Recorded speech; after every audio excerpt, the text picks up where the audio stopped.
Hello, welcome to the Trails Radio Show. Thank you for joining us today. My guest is actor, producer, and acting instructor, Mr. Robert Amico. Thank you, and join us in a minute. Okay, my first question to you is, how did your career begin? How did you get started in the entertainment industry? I got started in the entertainment industry when I was 17 years old. I was very fortunate to be able to study with Lee Strasberg at Carnegie Hall in New York. Mm-hmm. And he was one of the greatest teachers, and in that class and studying with him, Paul Newman was my mentor. Mm-hmm. So that's how I started. I was young. I quit the business at 19 or 20 years old, get married. I came back and I had done a little bit of theater and stuff in New York. I came back at like 32 years old. I went full force. I did over 60 plays in New York. Moved out here to L.A. at the end of 1990 to do Spielberg's film Hook. And I've been still here working like crazy. Wonderful. Yeah, Los Angeles, California is a great career starter. So is New York, Yes. New York for the training and theater, and L.A. for the actual work in film and TV commercials. And I've been doing it ever since, make my living. In 1999, I produced and directed my first short film, took it to festivals. So now my career consists of many, many hats. I'm an actor, producer, writer, script doctor, director, teacher. I teach acting for 11 years, and now I'm forming a new distribution company for people, independent filmmakers who have films in the horror, sci-fi, or fantasy realm, which will be launching in September. We're doing a soft launch in March, but it's a big $11 million company called Unreal Live. Wonderful. Absolutely. That's incredible. Yeah, I want to give back to the filmmakers who make films in those genres, which are very loyal people who don't make money. So I want to make them money. Absolutely. Yeah, I'm an actor as well as a screenplay writer. I write plays and short stories and stuff, and my genre is mostly horror or thriller or fantasy or sci-fi, similar to that aspect. And oh, good for you. Yes, it's why we chose that, because it could be the most lucrative, because so many people are not making money with their talent in that genre, and the fan base is so loyal. Absolutely. Yeah, the fans either make you or break you, to be honest. Yeah, and that's what the distribution company is built on, the filmmakers and their fans. So with the distribution company, they not only make money with the box office, but they make money with all the ancillary, with their fans buying merchandising. And if they're and it's set up in a very unusual way with high state-of-the-art technology that when their fans watch something else on the platform, they still get money. And then when their friends come in and watch stuff on the platform, that filmmaker still makes money on that too. Plus, they can put up blogs, and they set it up. They can put up merchandising. They can do blogs and interview shows. They can some of the big horror stars are involved, like Brink Stevens and Donna Lee Helsing and Debbie Dutch, and they will do things on it, like personal birthday messages for people. So there's so many ways a filmmaker can make money. It's not just the box office anymore. And I set that up with 5 other businessmen who are not in the business, and they're using my experience of 51 years in the business to be able to guide them and set up this distribution company just for the indie people to make money with their shorts and features. It's not just features, short films too. Absolutely, that's incredible. And student films and independent films are becoming a whole new genre nowadays. They're coming out of the woodwork, Especially in these 3 genres. Mm-hmm. The fans are very, very loyal, as people can see from all the conventions, like Anime Expo and all of the horror festivals. The fan base is amazingly loyal. And I'm tired of the distributors that currently exist making all the money. I'll give you, for instance, if you have a film and you put it on Amazon Prime, you only get a penny a click. And let's say if they're doing it for $3.99, the company gets $3.98, and the filmmaker who put his heart and soul into it only gets a penny. You take that same experience on my company, and the filmmaker would get $1.18 instead of a penny. That's 118 times more money. And the biggest, there's four big problems being in the industry a long time for the independent filmmakers. And those are, A, getting distribution. B, they have to sign a contract that attaches them to the company 3 to 10 years. And if the company never makes them a penny, their film is dead. 3, when you get money, trying to collect it from the distributor, and I've solved all those problems with this company. Using blockchain and the technology, the second the person clicks on it to rent the film, the money goes right at that millisecond into their account. Either we issue the filmmakers a Visa card, or it goes right into their bank account, so they don't have to use PayPal, and they don't have to try and hassle the distributor to get their money. And the fourth thing that we cover, too, is the distributor makes all these charges. So usually the first $100,000 the distributor keeps without you making a penny. And we don't do any of that. We don't charge the filmmaker anything to list their film on the thing. So it's a win-win for everybody involved. And I designed it, and I got these 5 businessmen who are major businessmen involved. It's a big $11 million company. The technology has never been seen before, and I'm very proud of it. So that's my give back to the horror, sci-fi, and fantasy genre. As an actor, I'm always working. I just before Christmas, I finished an indie faith-based Christmas film called The Rose Wagon, which I have a co-starring role in, and I have 2 films right now, one on Amazon Prime, a feature called Bad President. I co-starring with Eddie Griffin. I also produced it, a comedy about Trump, a funny comedy.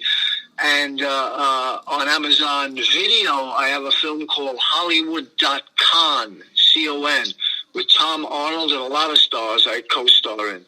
So I'm a busy boy. Absolutely, and it's great to stay busy, especially in this industry, because it's a wonderful industry to be in. It's not for everybody, I must say, but if you're in it to win it, and if you have the craft and passion for it, you will succeed. This is my 51st year in the business, so I'm in it for 5 decades. And I still love it like I just did my first film, so it's in my heart. Absolutely. But I keep busy. If I'm not directing, I'm producing. If I'm not producing, I'm acting. If I'm not acting, I'm teaching, I'm writing. I just keep busy. I have a film premiering at the famous Chinese Grumman Theater in Hollywood on the 26th, which is coming up Saturday, February 26th at 4 p.m., which will be running on Tubi all through the rest of February and March, called Beyond the Veil, a short film that I directed, produced, and wrote. So I keep busy, and this way I dodge the bullet. You can't hit a moving target. Absolutely.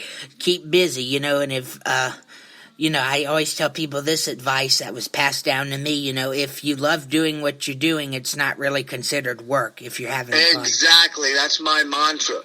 It's not work. No matter what you love to do, if you're doing it, it's not a chore. It's a happiness. Absolutely. And people tell me, like, you're an actor? Isn't that hard? Isn't that brutal? I said, no, the acting is beautiful. Getting the acting is brutal. Getting the work is the conflicting part. Yes. Yeah. But I work a lot. Everybody knows me in this town. So. Wonderful. So hit me with more questions. My next question is, and I know we just talked about it, you just mentioned, getting the work is brutal, but what is the most challenging or difficult part of being in this industry? Well, of course, getting to work, but also it's being an actor, you're an artist. It's being understood. People who are not in the business take it very lightly. They don't understand that, most people do it because it burns deeply in their heart. It's a God-given thing, and if they're smart, they train and work on their craft. So it's hard getting the recognition everybody deserves. It's the only industry where you can be the best trained person in what you do and still, if you're a carpenter and you're the best carpenter in the world, you're going to work. If you're the best actor in the world, there's still a chance you may not work. You not only have to have talent, you have to have endurance and be able to have the tenacity to handle rejection. You're rejected every day. You can't take it personal. When people think that you're being rejected on a project because your work is not up to superior and you beat yourself up, it could be things like the most amazing, like they want to use their nephew, or your head is round and the set is angular. I mean, I've seen that on a commercial because I've sat in on with my friends who are casting directors, see why they choose one actor, and one actor was clearly better than the other. But they chose the other actor because the good actor, his head was round and the set was angular, and the other guy had angular features, so they chose him. You can't beat yourself up over why. You just got to do the audition and move on and have the tenacity to be able to take the rejection. In my day, especially being out of Actors Studio in New York, I've seen the greatest actors fall by the wayside and couldn't take the emotions of the business and just left it. You have to be able to endure. Because if you endure and you worked on your craft and you have talent, you will work and you will have a career. It may take time, but you don't fall into the negative. So that's the biggest challenge. Yeah, absolutely, 100%. Have a thick skin, be persistent, like you said, have endurance, and don't take it personally. It's nothing personal. It's just the business. It's always been like that. Exactly. Nobody said it was fair. Yeah. My next question is, you just mentioned your other projects. Do you have any other upcoming projects? Yes, I am going in, I think it's the end of July, maybe pushed back a couple of weeks, a really, really cool film called Live, Laugh, Die that I star in. That'll be shooting in, mostly in Kentucky, but Arkansas and Indiana in the end of July, August, and that's a trilogy, and I'm in the first two, I'm not in the third. So I have that project coming up. I am directing a film festival short, which is a sequel to the award-winning Chains That Bind that I directed, shooting that in April and taking it to festivals. And like I said, I have the world premiere of Beyond the Veil at the Chinese Grumman Theater on February 26th, a short film which is going to be hitting all the film festivals around the world now. And that will also be on Tubi on the short show from about February 24th to about March 15th. If anybody wants to check it out and they're not in LA and can't come to the actual premiere itself. The premiere is part of the Golden State Film Festival.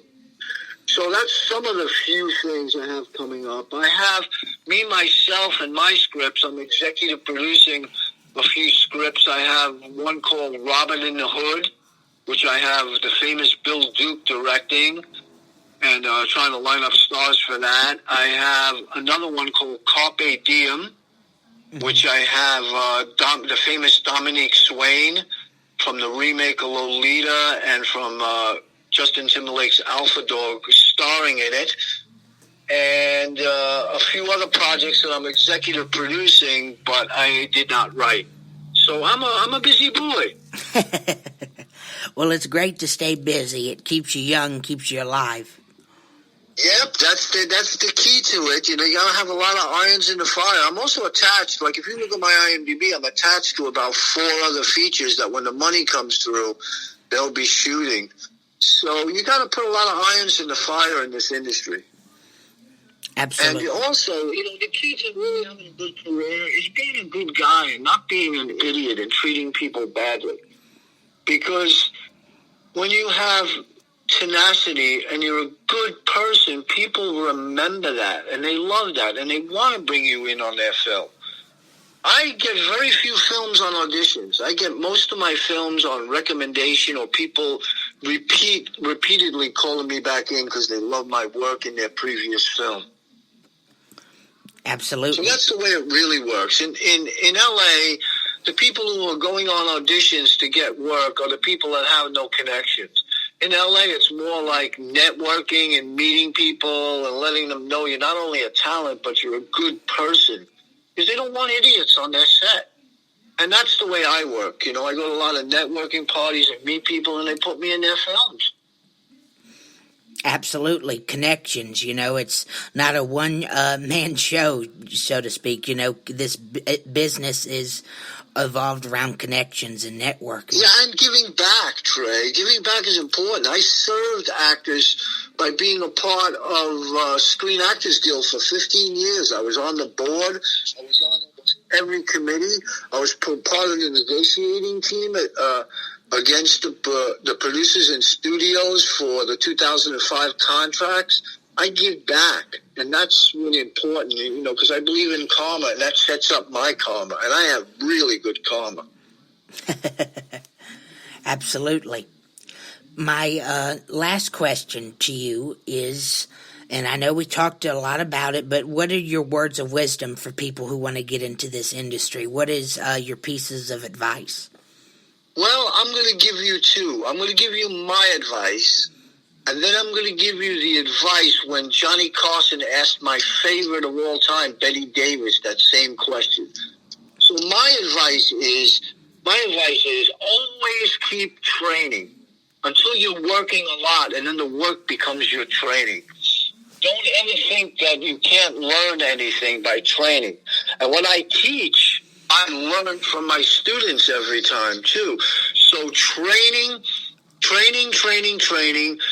tenacity, don't let it get you down. Have a good circle of friends that believe in you no matter what you do and where you go with your career. They believe in you. You have to look at your career as an automobile and you're driving. In the front seat, you only let anybody who believes in you unconditionally. In the back seat and tied to the roof and in the trunk, you let family members that are blood, so they have to be in the car with you, but they necessarily think that you're chasing a dream that's unbelievable, or that you should just do it as a hobby. But in that front seat, you should have somebody who believes in you with their whole heart unconditionally and allows you to make mistakes and grow from them. Having said that, Bette Davis, just before she died, was on Johnny Carson. And Johnny Carson asked that same question. He said, Bette, we know each other for many, many, many years. So I'm going to ask you a question because there's so many young actors. There's so many young actors out there who flock here to LA to have a career. What is the best advice that you can give them as an experienced actor in LA for their career living here? And Bette Davis looks right into the camera and says, take Fountain. Because Fountain Avenue is the one avenue in LA all through Hollywood that has no traffic that can get you to auditions without being in traffic. It was such a brilliant answer. Because I think actors get most frustrated trying to get to the set. So I thought the answer was brilliant. As far as an acting teacher, the advice I would give you is, if I can go into every audition right from my car in the parking lot to go right in the door without sitting in the waiting room, I would book everything because I do the work. But you got to sit in that waiting room, and there's so much chatter. It kind of takes you out of your talent. But a thing I learned from Lee Strasberg is to just relax, If you did your homework and you did all the memory the night before or the week before for that audition, let everybody chatter. Don't let it bother you. And when they call your name to go into the room, you stand up, you take one deep breath and hold it until you cross the threshold into that room, and you let it out. And you'll find that none of that stuff in the waiting room affected you. And then on the way out of your audition, you try and figure out who is the person that's going to be most in making that decision if you get that role. And you as you walk out, you grab the door handle, you grab the doorknob, and you turn back and you look at that person right in the eye with a confident smile and walk out the door. And that advice will book you a lot more auditions than you're booking now. Absolutely. So that's my advice. Absolutely. That's wonderful advice. And you never stop learning. This industry, there's always room to learn. It's a multifaceted industry, and it's also a learning experience, when you're doing Learn from the elders. Yeah. When you're on set, even if you're just doing extra work, talk to the elders. Talk to the people that are in it for many years. They can help you avoid a lot of pitfalls, which depress you and put a halter on your career. Absolutely. Well, Mr. Amico, thank you very much for letting me talk to you. It's been a pleasure. And anytime, Trey, and anytime you want to reach out and ask me a question. Are we Facebook friends? If not, I'm going to send you, or you send me a Facebook friend immediately, so we have a way of communicating. Yeah. You can call me anytime with any questions. You can Facebook Messenger me if something comes up about the career, or one of your fans has a question that you can't answer. You can always bounce it off me, and I'll give you a good answer. Thank you very much. It's been a pleasure. You have a great day. You have a great day, too, and I'm glad you're my friend. Thank you. Same here. Bye-bye. All right. Later. And that was actor, producer, writer, and acting teacher or instructor, Mr. Robert Amico. Thank you very much for listening. I hope you all enjoyed it. Join us next time, and as always, God bless.